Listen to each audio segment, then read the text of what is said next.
Hola, buenas tardes. La verdad que una alegría muy grande tenerla acá, Dora, en Villa Gesell. Bienvenida a Villa Gesell, le brindamos un fuerte aplauso.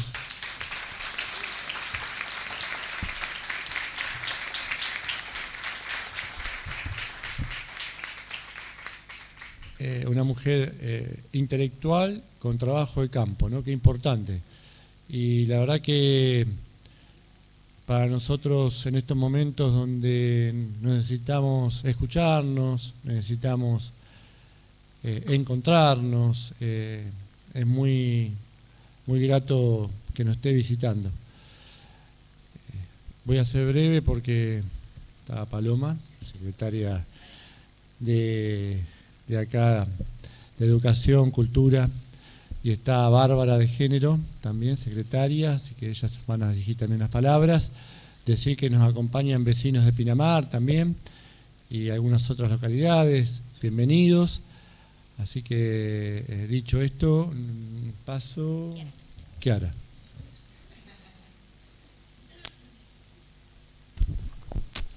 Bueno, muchas gracias, Gustavo.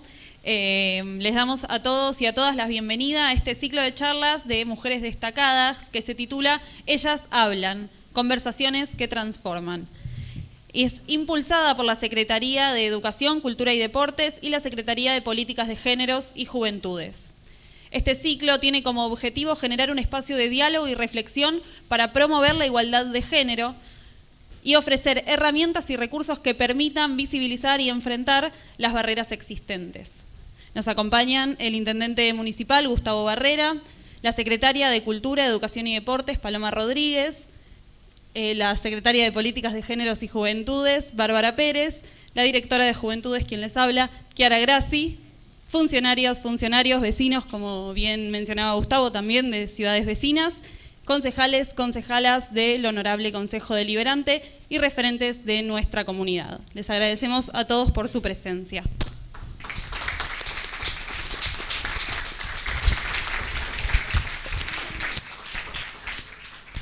Bueno, buenas noches.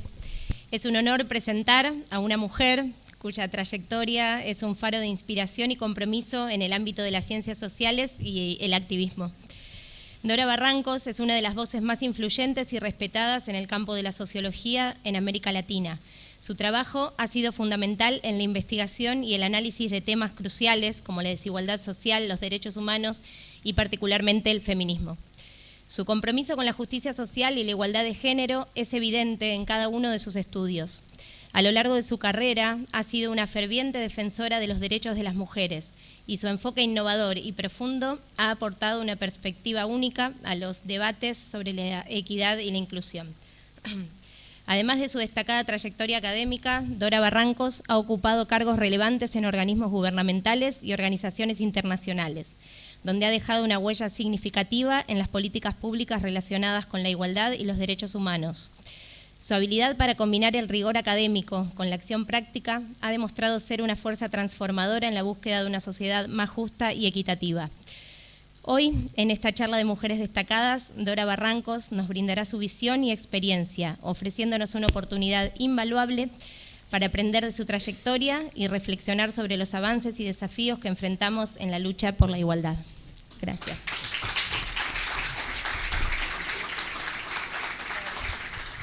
Bueno, buenas tardes, noches a todas y todos. Presentarte, Dora, es un honor, un orgullo, como ya lo han dicho mis compañeras. Desde tu acción, desde tu pensamiento, has estado siempre del lado correcto de la historia, a mi entender, es subjetivo. Te recuerdo con las trabajadoras y con los trabajadores. Te recuerdo también agitando la marea verde cuando luchábamos en las calles por el derecho a decidir sobre nuestros cuerpos, para que no hubiera más muertes por abortos clandestinos. También te recuerdo con las madres y las abuelas de Plaza de Mayo, en su incansable búsqueda por memoria, verdad y justicia. También pidiendo una ley tan importante que reglamente el sistema de cuidados en nuestro país, que establezca y que desnaturalice que las tareas de cuidado no corresponden solamente a las personas feminizadas, sino a todas, todes y todos. Pero principalmente con tu trayectoria nos enseñaste que en la historia estuvimos nosotras también. Y para mí leerte es realmente un bálsamo y escucharte el día de hoy es realmente un placer, Por eso, sin más, para no hacerlo más largo, quiero decir que lo que creo que destaca la trayectoria de Dora es su sensibilidad, es poner el cuerpo, es ampliar permanentemente los horizontes, proponer siempre nuevas preguntas, correrse de lo preestablecido. Así que te damos la bienvenida con un cálido aplauso.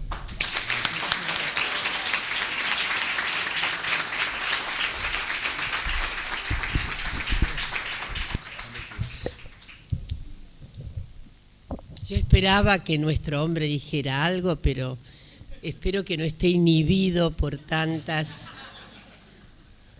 circunstantes. Bueno, estoy muy, como siempre me ocurre, estoy más vieja, debería estar con los callos más alisados, pero me emociona mucho. Me emociona tener a estas dos jóvenes, a Bárbara y a Paloma, en este municipio.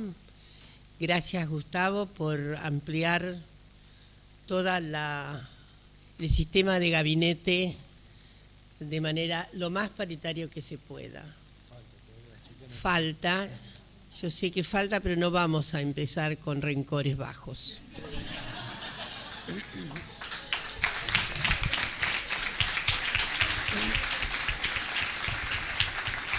Así que agradecerles muchísimo, Graciela, que ha sido numen rector para que yo pudiera estar acá, ariete fundamental, y aprovechamos lo útil y lo agradable porque yo tengo una pequeña estancia vacacional. Es difícil decir esto de vacacional porque siempre me traigo trabajo, pero no es lo mismo estar en la atmósfera agitada y sobre todo por tantas razones allá en Cava que estar aquí en Chapalmalal. Entonces, donde tengo mi rancho mar.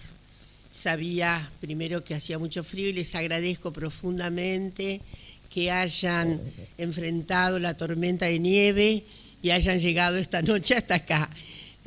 Así que muchísimas gracias. Yo voy a hablar alrededor de 45 minutos, salvo error u omisión, en las que por ahí caigo, pero voy a tratar de que mi cronómetro sea bien aplicado.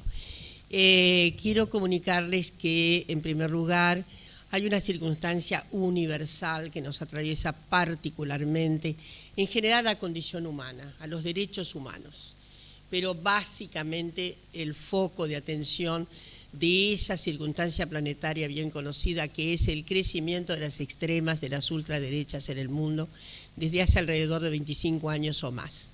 Breve referencia historiográfica. El estado de bienestar, por las dudas se les olvide, no es un invento ni del socialismo, ni del marxismo, ni del kirchnerismo. ¿Está claro? El estado de bienestar social fue un invento que radica sobre todo en cauces liberales a propósito del fin de la Segunda Guerra Mundial, la circunstancia penosa de las naciones después de la guerra, el hecho de que hubiera tanta calamidad para resolver, calamidad social a resolver, y desde luego, no puedo dejar de decir, el entonado problema que tenía el crecimiento de la Unión Soviética, que era para las potencias de Occidente que habían hecho juntos la guerra contra el nazifascismo. Sin embargo, terminada esta, el peligro era el peligro comunista. Por lo tanto, entre las invenciones habidas fue cómo hacer más distributiva la capacidad de ingresos que tenían los países, salvando, hubo una serie de cuestiones que no voy a mencionar, de salvatajes muy particulares, y evidentemente inicio de la Guerra Fría. Inicio de la Guerra Fría es ahí nomás. La Guerra Fría, ustedes ya lo saben, muchas veces fue caliente, ¿no? Era la guerra empeñada de las potencias occidentales contra el avance de la Unión Soviética, el comunismo y todo lo demás, que se desplazó desde la zona del Mediterráneo. Los primeros años de la Guerra Fría tenían mucho que ver con la preocupación de los países potencias occidentales en relación al desplazamiento del comunismo en lo que sería el área mediterránea. Turquía, Grecia, Italia, que por otra parte Italia, país que ha cambiado tantísimo, imagínense, el PCI italiano, el Partido Comunista Italiano, fue una de las primeras fuerzas más importantes que tenía la izquierda posguerra. Pero bueno, todo eso ha cambiado enormemente. Pero les cuento esto porque ese estado de bienestar del que ahora se abjura, del que algunas fuerzas liberales parece que abjuran, yo quiero decirles que en realidad esas fuerzas no son liberales en el sentido más prístino y más elocuente semánticamente de la circunstancia, son fuerzas neofascistas. Ahí hay una distancia. Podríamos decir que muchas veces el liberalismo ha hecho una acción muy de tanta prevención contra las izquierdas, los avances de los sectores populares, etcétera, etcétera, que ha hecho una convergencia desfachatada hacia fórmulas no liberales. Pero en realidad siempre ha habido una reserva. Si yo les dijera que el propio liberalismo, que es obviamente la concatenación moderna de los derechos individuales, la cadena moderna de los derechos individuales, la creación del Estado moderno, la división de los poderes, por supuesto tampoco es una creación del socialismo por las dudas. Habida cuenta la cantidad de injurias que por ahí escuchamos, quiero decirles que en realidad el Estado es una creación del liberalismo. El Estado es una creación del liberalismo. Pero hay gente que renuncia a los clásicos, por lo tanto abjura de las fuerzas liberales. Lo repito mucho porque ustedes saben que está de moda hablar de liberalismo cuando se abjura del liberalismo, porque no se pueden atropellar ni los derechos individuales, ni los derechos que emanan de todas las formulaciones jurídicas, nacionales e internacionales, habida cuenta los grandes pactos que tenemos, convenciones, tratados, etcétera, en orden a ¿qué? A darle sostenibilidad creciente, sí, al plexo de los derechos humanos, que van mucho más allá de lo que antes era el grupo, lo que podríamos decir, lo que se pensaban que eran los derechos humanos. Hoy, derechos humanos es un plexo integral de derechos, sí, que tiene que ver con los derechos obviamente personalísimos, los de nuestra identidad, los que tienen que ver con nuestros deseos, con todas las potencias que significan nuestras subjetividades en orden a que seamos respetados del modo que queremos. Esos son los derechos personalísimos, derechos de identidad fundamental, etcétera, etcétera, hasta el derecho a la comida, el derecho a la vivienda, son derechos humanos fundamentales. Entonces, el plexo de los derechos humanos tiene hoy una integralidad enorme que no puede ser contestada de manera tan poco, yo diría, versátil para la erudición como está ocurriendo en nuestro país en estos días. Entonces, dicho esto, quiero decirles, el estado de bienestar social fue también muy reconocido en nuestro medio y en América Latina en general el estado de bienestar social sí se plasmó con gobernanzas de popularidad muy, muy intensas y de democracias muy intensas, más allá de los límites en que hayan ocurrido. En la Argentina claramente el estado de bienestar social está asignado por el advenimiento del peronismo en este país. O sea, que efectivamente, pero se trataba de un ciclo también universal. El estado de bienestar era un ciclo universal, que luego, para mi gusto, se termina, estalla todo, pero hasta ahí no quiero hacerles tanto análisis, sin entrar al foco que quiero señalar hoy, se termina en realidad, para mi gusto, con la gran crisis del petróleo. La gran crisis del petróleo termina con todas las cuestiones. Desde luego, también se terminan con las nuevas ideaciones que corresponden a la Guerra Fría trasladada totalmente, sí, se trasladó a todos los lugares, pero en América Latina hay un querido historiador que ha hecho un excelente análisis de cómo en realidad la Guerra Fría se traslada del Mediterráneo, sobre todo a los países de América Latina, y cuya primera evidencia es la derrocada de Jacobo Arbenz, 1954 en Guatemala, donde aparecen yo diría los acontecimientos modernos de completa desestabilización del Estado de Derecho, por la impronta que van a tener cada vez de manera más agresiva los factores de poder, los factores económicos de poder, los factores que tienen que ver con, obviamente, una erradicación de ideales nacionales, populares, etcétera, etcétera.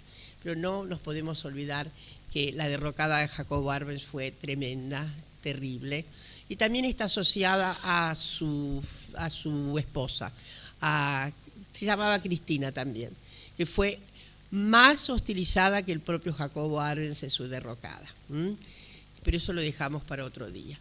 Ahora me vengo más acá y digo, bueno, ¿qué es lo que ha pasado? Ha pasado una serie de cuestiones. El propio liberalismo se transforma en su forma neoliberal, económicamente hablando, pero es un poco diferente el neoliberalismo que ha ocupado sobre todo los países de Europa con el neoliberalismo que hemos vivido en América Latina. Tiene singularidades el nuestro, porque el nuestro tiene bastante neo y bastante liberalismo de mercado, de sacramentalidad del mercado. Ahí hace una fusión de sentidos el neoliberalismo en América Latina. ¿Está claro? La mera mercantilización. No es lo mismo esto que lo que han pensado algunos pensadores muy intensos, liberales a los que uno respeta mucho, pero que los liberales de Argentina, mal llamados liberales, no leen ni por casualidad. En lo que constituye, para mi gusto, una proverbial desnutrición bibliográfica, porque no saben ni siquiera sus autores. John Rawls, por ejemplo, que hizo una gran,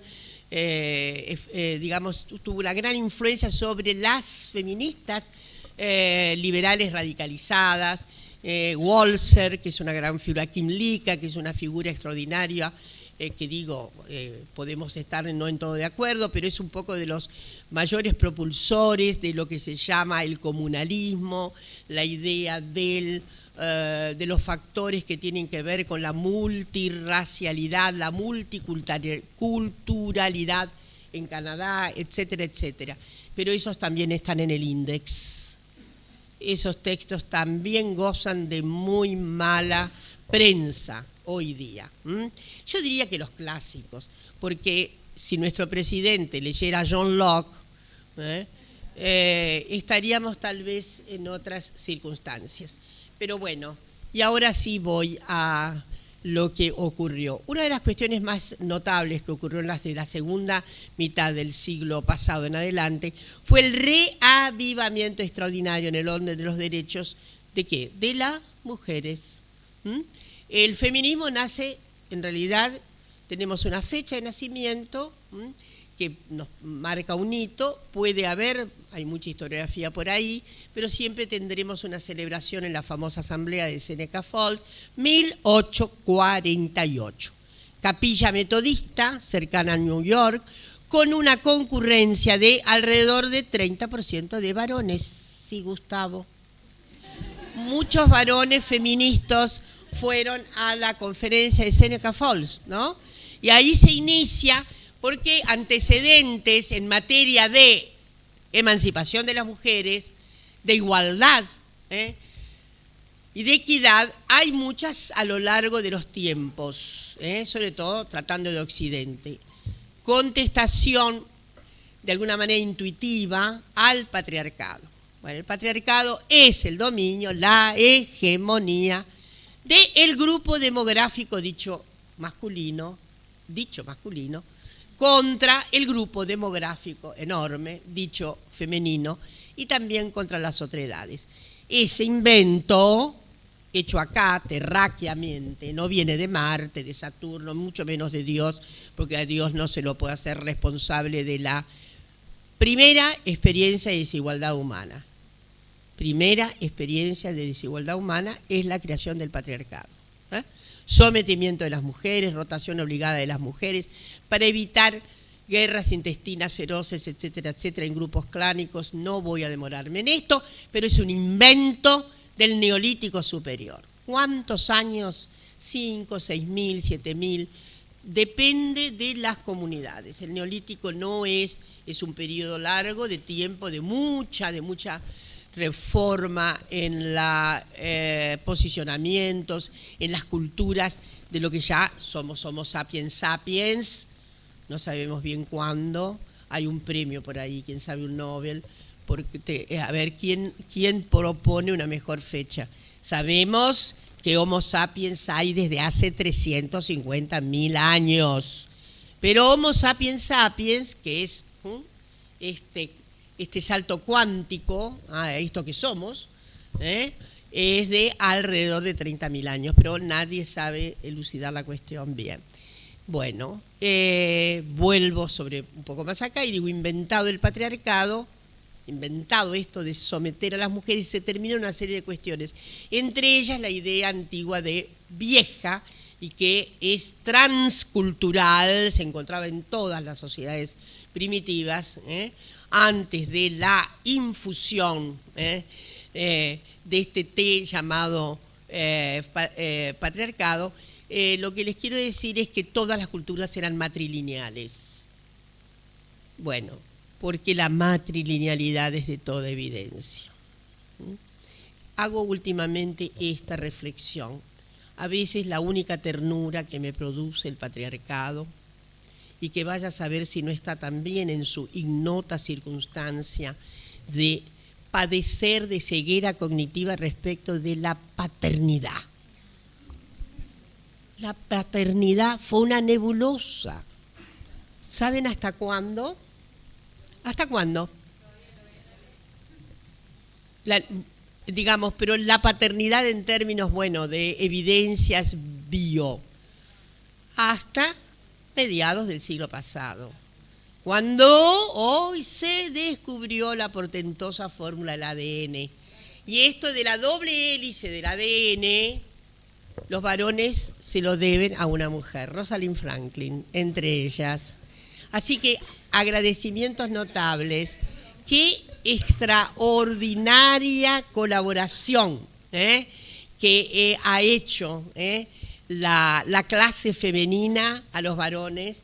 Bueno, por supuesto hubo varios que estudiaban el ADN en ese momento, todos ganaron el premio Nobel, menos Rosalind Franklin, pero ya deben saber que ahí hubo esclarecimiento total acerca del ADN, es el que ha permitido además, yo creo que es una de las circunstancias científicas más importantes, ¿no? Para mi gusto hay dos grandes circunstancias científicas, dos grandes, una en el siglo XIX, que fue Darwin, Wallace y las teorías de la evolución.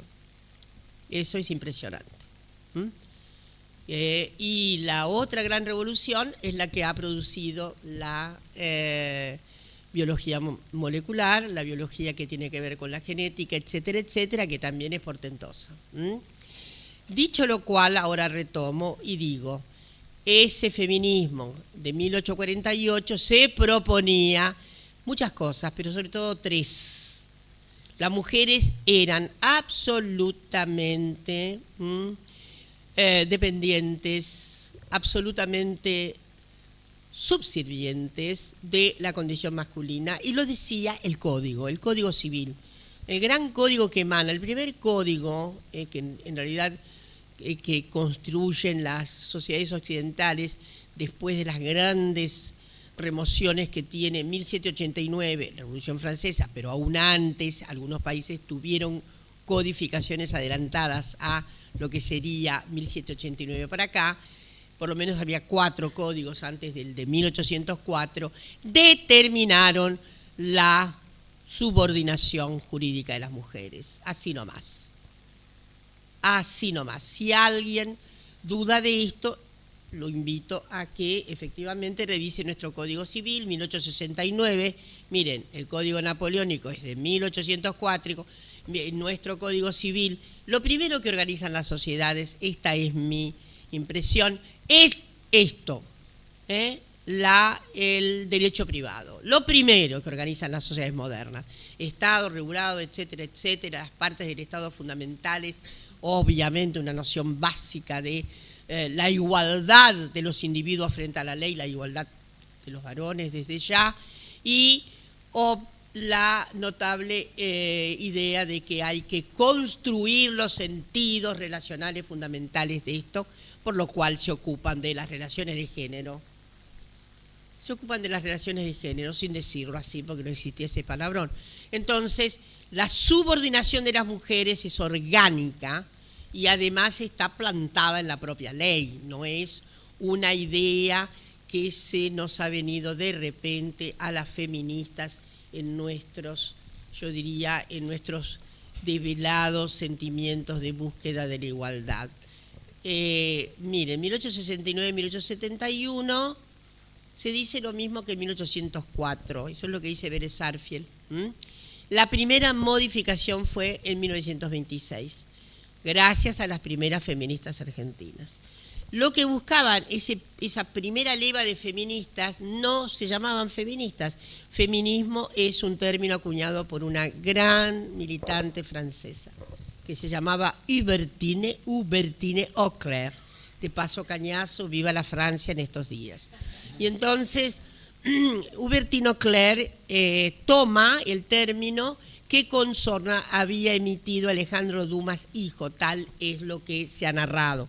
Alejandro Dumas hijo era un señor conservador, muy reaccionario, que estaba contra la idea de divorcio vincular en Francia, donde las fuerzas liberales y las fuerzas radicalizadas y las fuerzas socialistas proponían desde luego la ley que permitiera el divorcio y volver a casarse. Divorcio siempre hubo, el asunto era el divorcio vincular.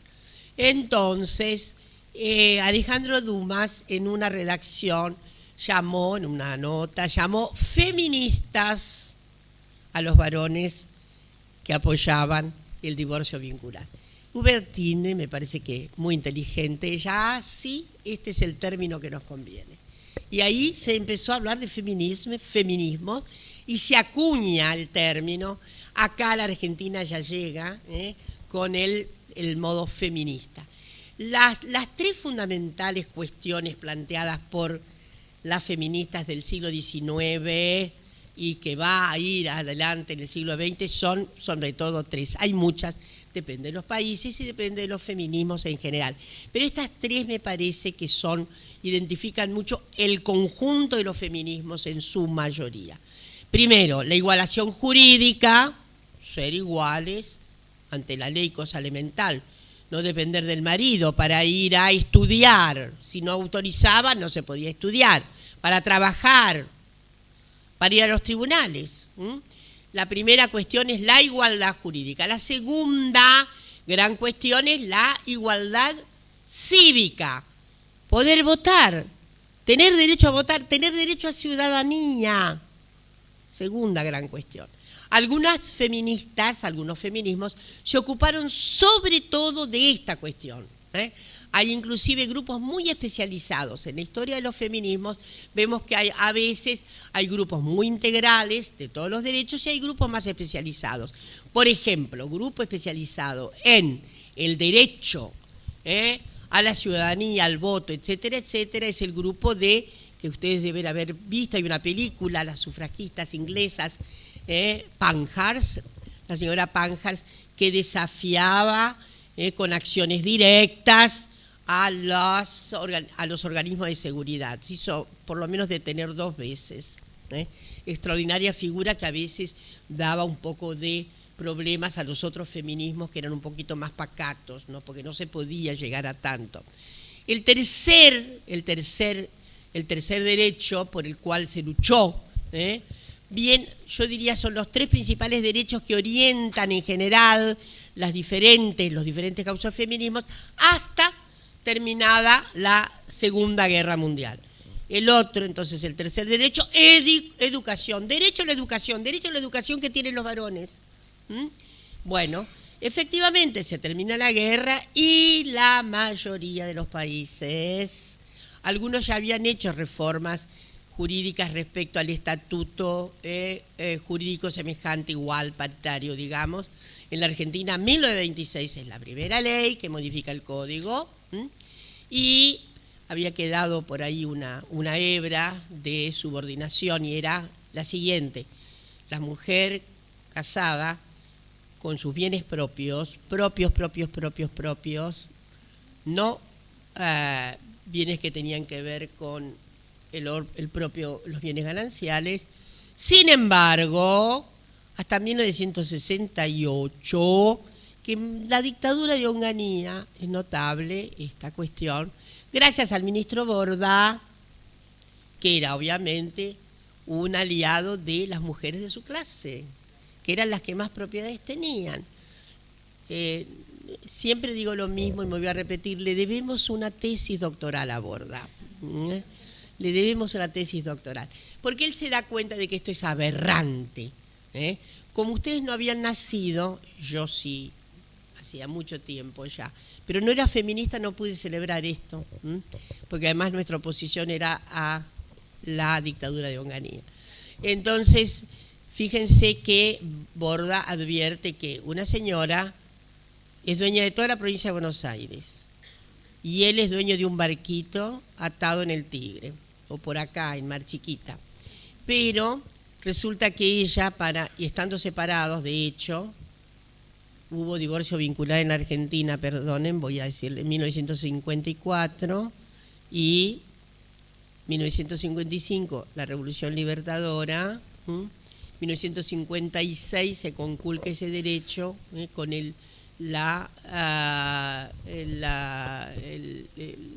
no se puede extinguir la ley, pero sí la suspensión sine die. Pobre nuestro país, impresionante. Regredir en este derecho, el derecho a el divorcio vincular, sine die. Entonces, bueno, Borda dice, esto es una barbaridad, ella es dueña, pero no puede vender ni un campito sin la firma de él, ¿tá? Así que termina con eso, extingue eso, de la misma manera que mejora bastante las condiciones por lo menos de la disolución de cohabitación de cuerpos. No, de ninguna manera se restablece el divorcio, queda firme el sine die, pero bueno, este es un momento importante que debemos señalar. De modo que nuestro derecho al voto se consigue en 1947, voy a recordarles. El último país de América Latina en el que las mujeres pueden votar, consiguen el voto, es en Paraguay. Hubo que andar todavía finales de los 60, inicios. En Paraguay también hubo una cierta especialización en un grupo feminista peculiar, con aires más conservadores, sin duda. Sin embargo, su lucha era por la cuestión de la capacidad de ciudadanía que debía darse a las mujeres.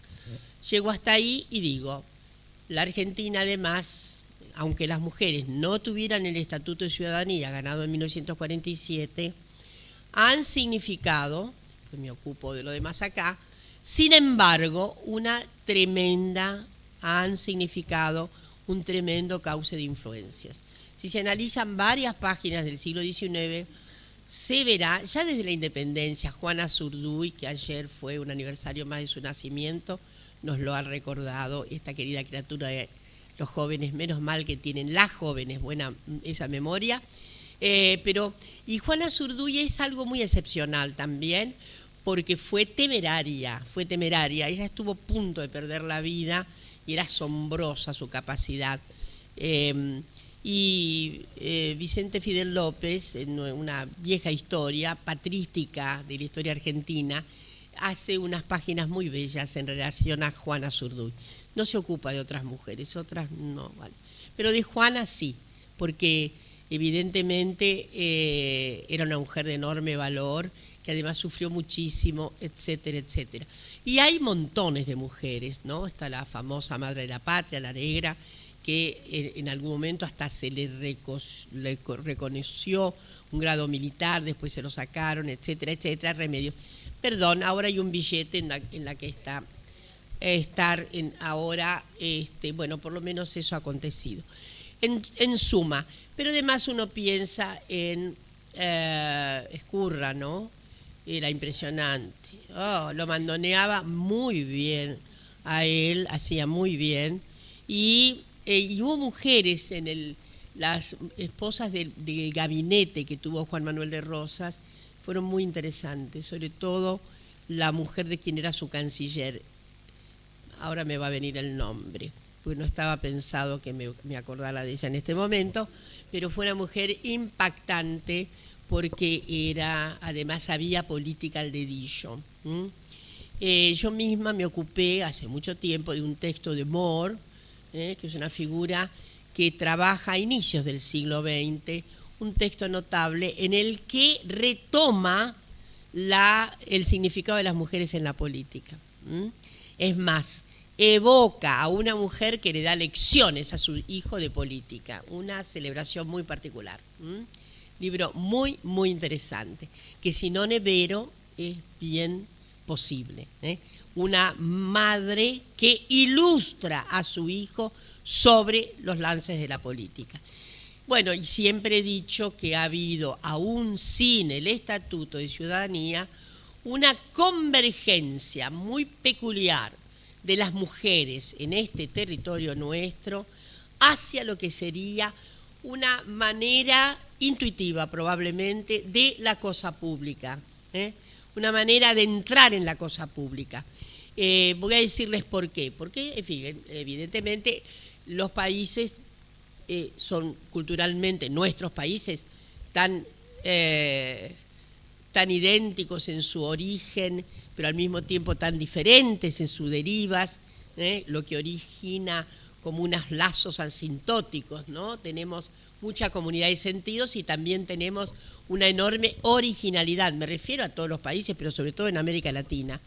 Y evidentemente las mujeres en Argentina, las criollas y luego las mujeres que devinieron de la enorme ola inmigratoria, etcétera, han tenido como una perspicacia muy particular frente a la cuestión de lo que llamamos lo político en general.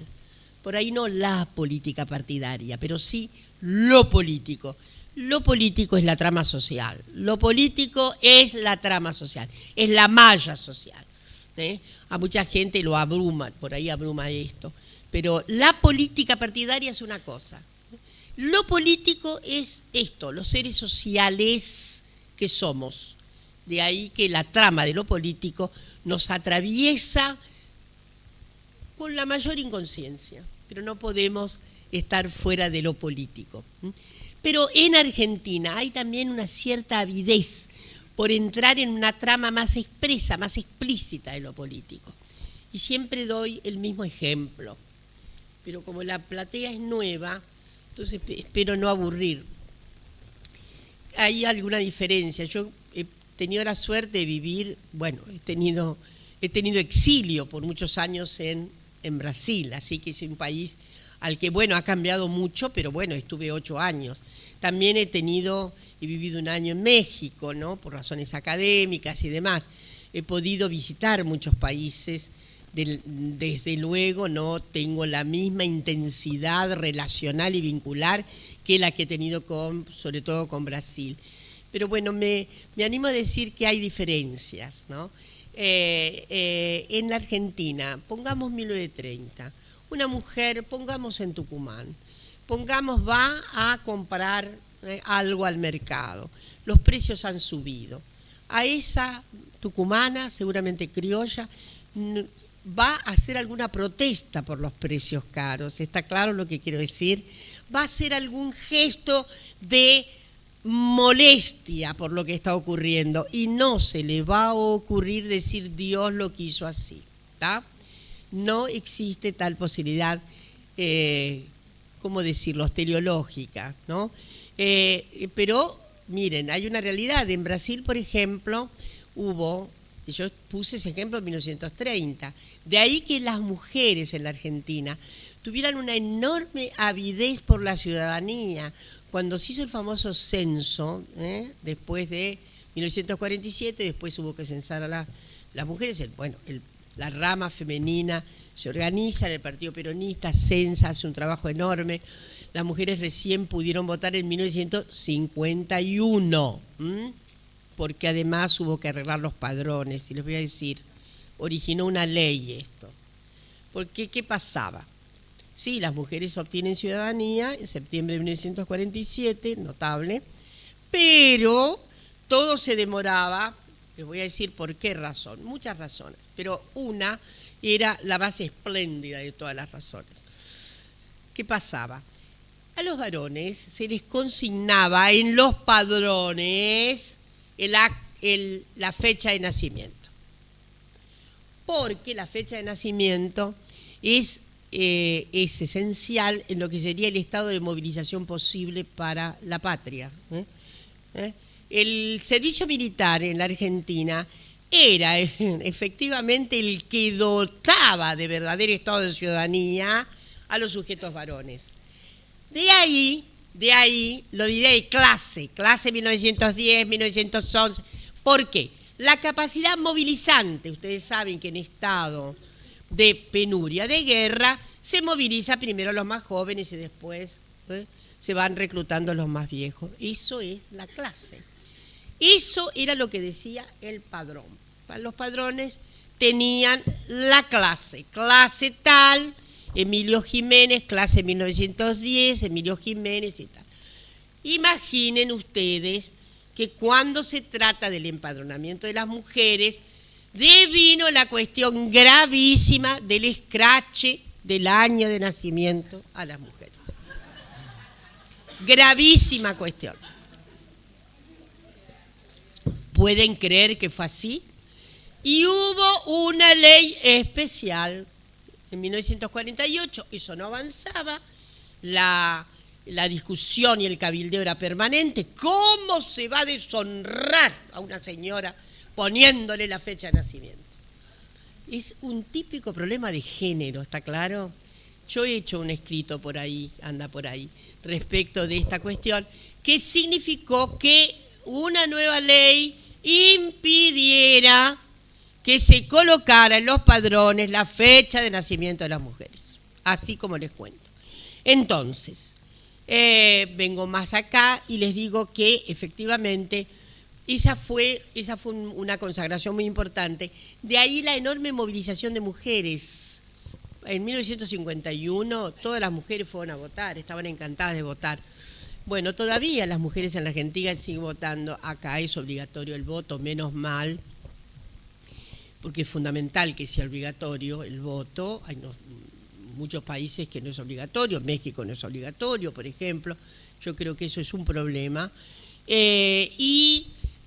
Insisto en decirles que efectivamente hay un cambio enorme desde aquellas circunstancias.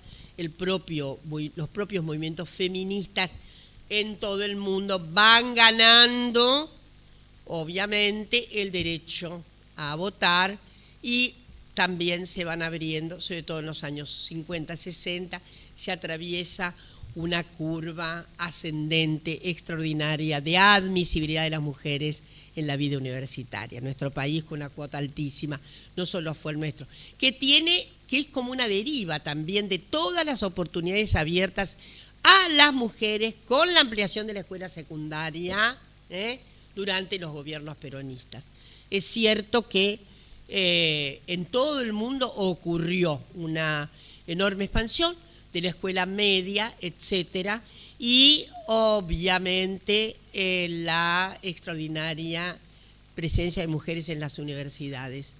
Esto ocurrió en los años 60, con lo cual hay ahí unos cambios muy, muy importantes.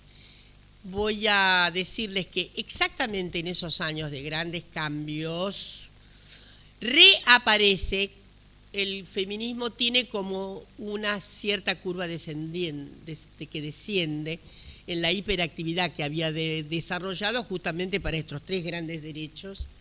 Una vez que son conquistados, pudo haber, no quiero de ninguna manera subrayar que hubo como una especie de remanso. Puede ser así, no puede ser, pero en general. De hecho, hay un revival extraordinario en los años 60, enorme revival de un nuevo feminismo, de nuevas formas feministas en los años 60. que tienen muchísimo que ver con el siguiente factoreo rápido que voy a decir. Primero, la guerra de Vietnam. La guerra de Vietnam pone a la sociedad norteamericana una alteración cada vez más grave, con una serie de enfrentamientos, inclusive enfrentamientos severos, y un despertar de una conciencia crítica en una muy buena parte de la sociedad norteamericana. Dos, en la misma sociedad norteamericana, una efervescencia ¿de qué? De los reclamos de dignidad de las poblaciones afrodescendientes. Fueron momentos críticos, inclusive momentos en que aparecieron conatos de resistencia armada. Voy a recordarlo porque a veces esto pasa y no se enseña mucho. Tres, movimientos de decolonización en todo el mundo, revoluciones por acá, por allá, sacándose las potencias colonialistas de encima, urgencias enormes en este sentido. Por supuesto, advenimiento de la Revolución Cubana en América Latina. Movimientos notables estudiantiles. Los estudiantes hicieron una manifestación impresionante que duró meses. 1968 fue un año de clímax. Se recuerda sobre todo a la movilización francesa, pero hubo movimiento estudiantil en todas las partes del mundo. Ahí donde había una universidad, había una toma de conciencia crítica. Otra cuarta o quinta cuestión es inclusive algo que no tenemos muy en cuenta, pero que fue el modo de contestar que tuvieron sobre todo grupos de clase media, muchas mujeres, muchos varones también, un modo de contestar al capitalismo por el lado del no consumo. Me refiero al movimiento hippie. El movimiento hippie atrajo a mucha gente de clase media alta, que abjuraba del estatuto de consumo y en algunos casos inclusive, hicieron manifestaciones no tan love and peace solamente. Bueno, por doquier ebulliciones, América Latina se tornó una región de alta ebullición. Y en Estados Unidos surgieron con enorme fuerza los cauces feministas. Los cauces feministas. Un modo de, sobre todo, despertar la conciencia crítica de las mujeres que se había como adormecido. Entonces, ahí aparece una serie de textos muy, muy importantes, aparece una ruptura con el feminismo viejo pero enorme, en varias cuestiones. Una y fundamental, la lucha contra la violencia contra las mujeres, sobre todo la violencia sexual contra las mujeres. Fue un despertar. Las viejas feministas, nuestras tatarabuelas, no estaban ni ahí con este problema, ¿está claro? Para ellas, todo lo que tenía de ominosa la relación era el Código Civil, pero el Código Penal era ominosísimo. Significaba que un tipo, por orden del honor y del honor, podía matar a su cónyuge, y el Estado era completo cómplice.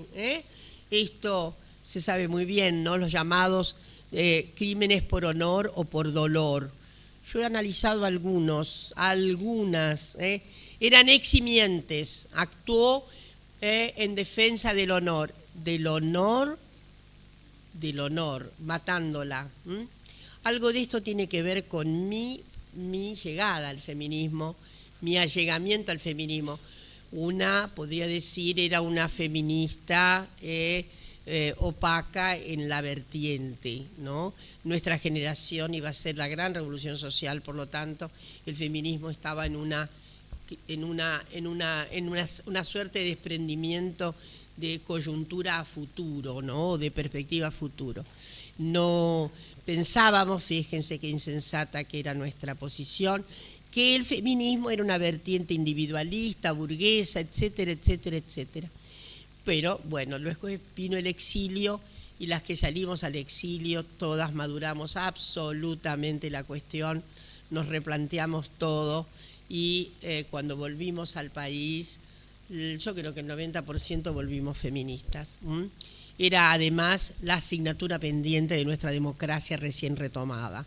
Y ahí vienen una serie de cambios notables que no se dieron al inicio de forma tan, yo diría, tan acentuada, pero aparecieron las primeras formulaciones. Primero, entre las primeras leyes, obviamente, la legislación acerca de la Gran Convención de la CEDAW, ¿no? Que es la Gran Convención de Naciones Unidas contra todas las formas de discriminación de las mujeres, que en 1994, por si hiciera falta, fue inscripta en la propia Constitución Nacional. Está en la Constitución. A ver si nos entendemos. Está en la Constitución Nacional. Desde luego, después de vino, 1994, nuestra gran convención para la región de América, que es Belém do Pará, que es la gran convención contra todas las formas de violencia contra las mujeres. Les voy a decir que en ese punto las mujeres de América hemos sido antecesoras, hemos sido pioneras con relación a las europeas, porque la Unión Europea recién se dio, no es una convención, es un acuerdo entre todas las naciones europeas que comenzó en el 2011, si mal no me acuerdo, en Estambul, en una reunión, y luego se acercaron las posiciones, porque ustedes saben que lo que finalmente debate el organismo fundamental, que es el Parlamento Europeo, tiene que ser acatado. Y ahí viene esta cuestión de aumento notable de nuestros derechos en la Argentina, aumento notable. Cambios en la ley penal, un cambio fundamental fue el cambio que tenía que ver con los delitos, antes llamados delitos contra el honor, que eran los delitos sexuales, que pasan a ser llamados delitos contra la integridad sexual. Los llamados delitos de honor, ¿el honor de quién? ¿De quién? ¿Qué honor se mancilla? El honor del varón, ¿no?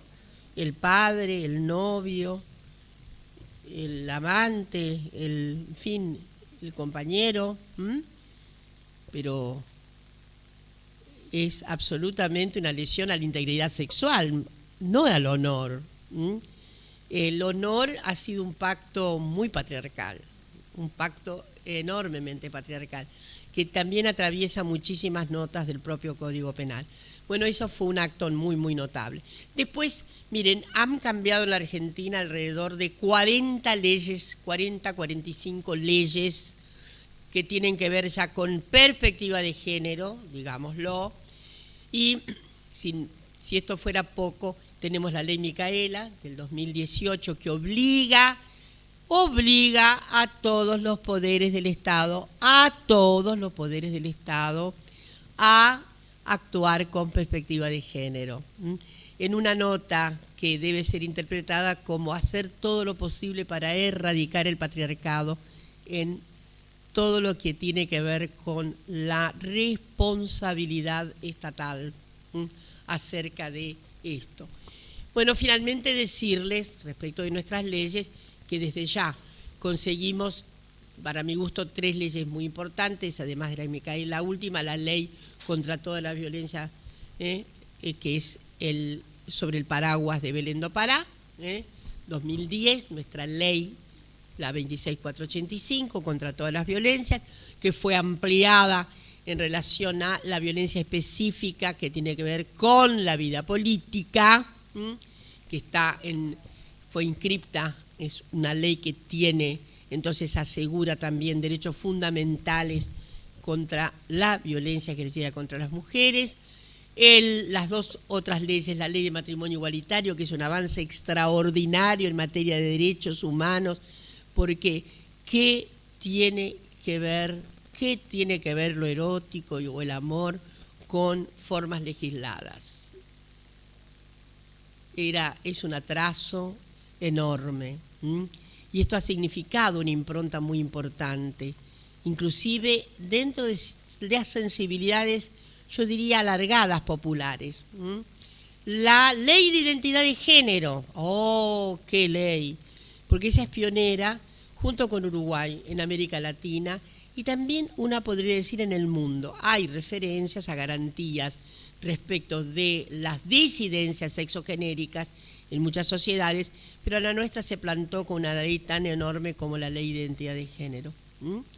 Y la ley notable que conseguimos el 30 de diciembre del 2020, aún todavía en pandemia, a las 4:14 de la madrugada, que es nuestra ley de aborto, nuestra ley que garantiza el aborto en la Argentina.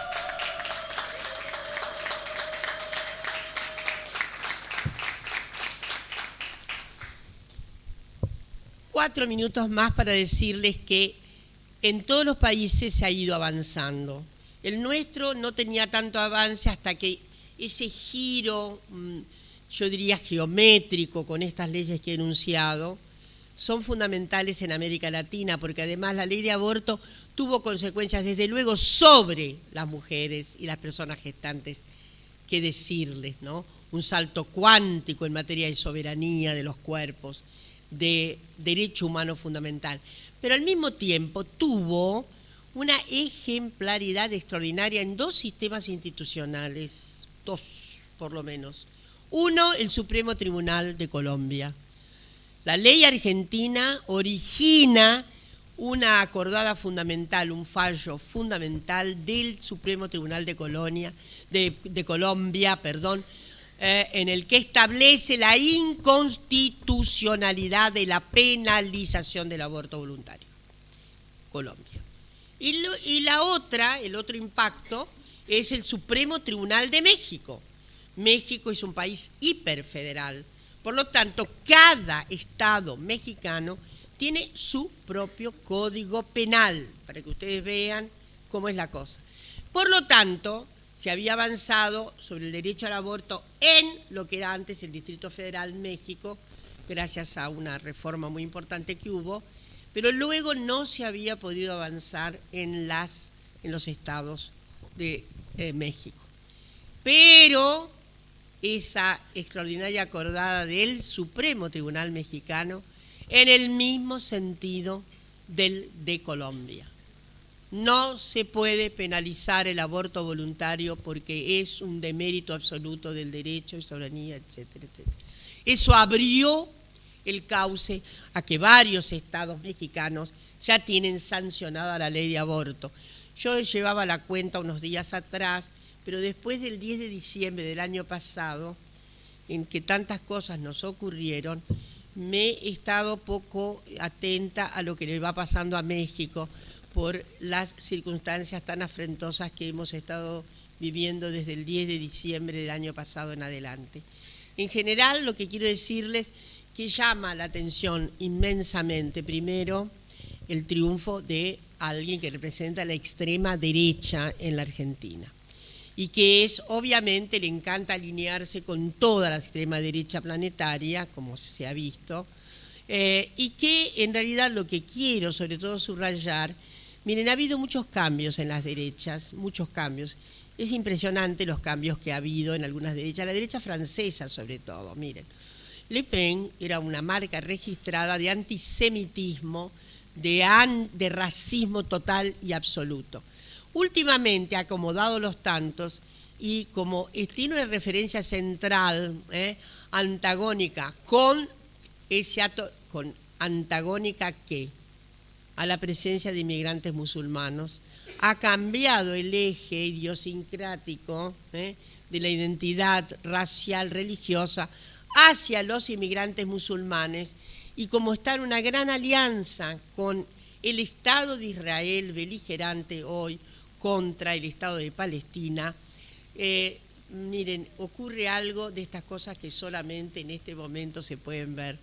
Nos llama antisionistas, antisemitas, no antisionistas, aquellas personas que defendemos el derecho de la autodeterminación completa de Palestina.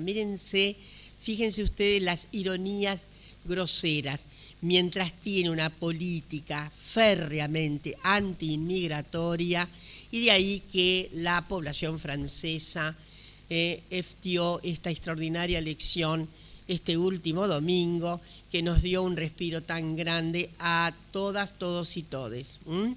porque en realidad lo que quieren las extremas derechas europeas es hacerse con la mayoría del Parlamento Europeo y revocar, entre otras cuestiones, los enormes derechos, y ahí con esto voy a terminar, conseguidos por las mujeres y las disidencias sexogenéricas.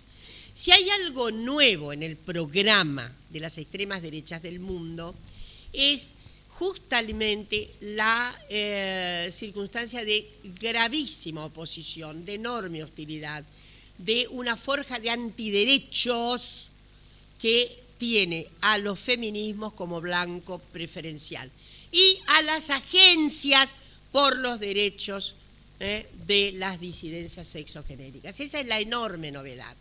Si ustedes analizan el programa de Vox en España, Familia, tiene números, se llaman 100 medidas para la viva España, algo así, para España. Es cierto que Abascal es incomparable con nuestro presidente, porque Abascal es un nacionalista de la España española, ¿está claro? Reivindica el Estado español, el Estado. Lo mismo pasa con Víctor Orbán, que es un señor completamente neofascista, que es el primer ministro de Hungría, que tiene una trayectoria impresionante respecto de la reducción absoluta de los derechos de las mujeres. En Hungría es absolutamente legal la contratación diferencial de honorarios para las mujeres. ¿Lo sabían? Es legal contratar con menos bonificación, con menos honorarios, con menos remuneración a las mujeres. Y desde luego no pudo terminar con la ley de aborto porque efectivamente la Unión Europea tiene muy consagrado esto, pero tiene una norma brutal y es la que las personas que van a hacerse el aborto tienen primero que escuchar los sonidos y los latidos del feto.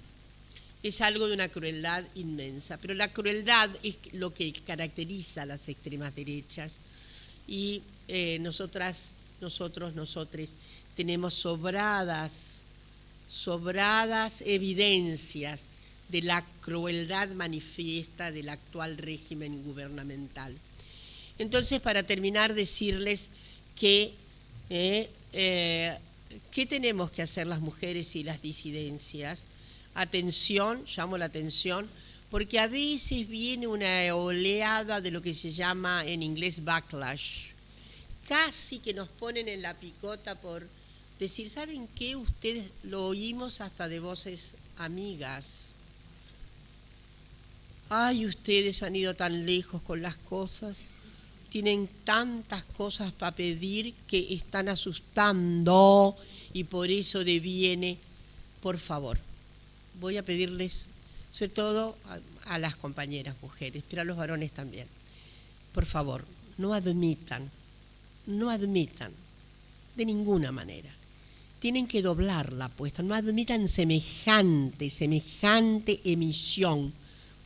Ustedes se imaginan qué hubiera sido, siempre digo lo mismo, qué hubiera sido de las fuerzas obreras en el mundo desde el 19, agitando por la conquista de derechos, por supuesto, todas en tela, todos esos derechos en tela, en una situación de riesgo completa frente a la actual circunstancia que nos gobierna.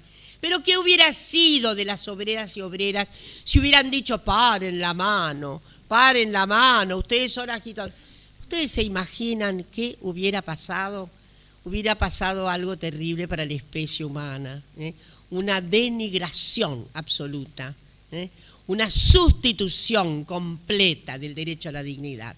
Entonces, mi recado es, levántense más fuerte, más altas, más erguides. Doblen la apuesta, hagan mucho más lío.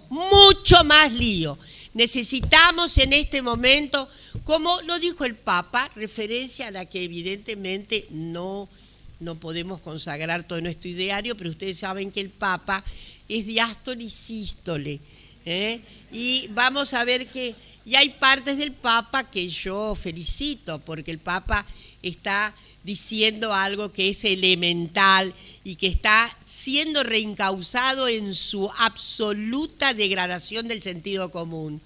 El sentido común es un poco tétrico, a veces dice cosas horribles, pero lo que está pasando en la Argentina en este momento es una suerte de finiquito del sentido común. ¿Saben dónde está el finiquito del sentido común? La extinción del sentido común. Que la justicia social es un crimen. Eso es la destrucción de los sentidos fundamentales de la organización humana. Entonces, miren, nosotras vamos a seguir combatiendo con todos los bríos, y a las personas de las disidencias sexuales les corresponde lo mismo. Hemos cambiado mucho el mundo. Las mujeres en la Argentina han contribuido a cambiarlo decididamente.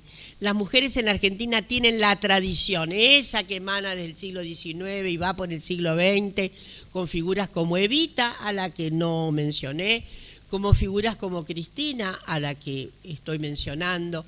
Digo, tenemos una audacia extraordinaria, tenemos madres y abuelas de Plaza de Mayo. No será tan fácil hacernos callar. Muchísimas gracias.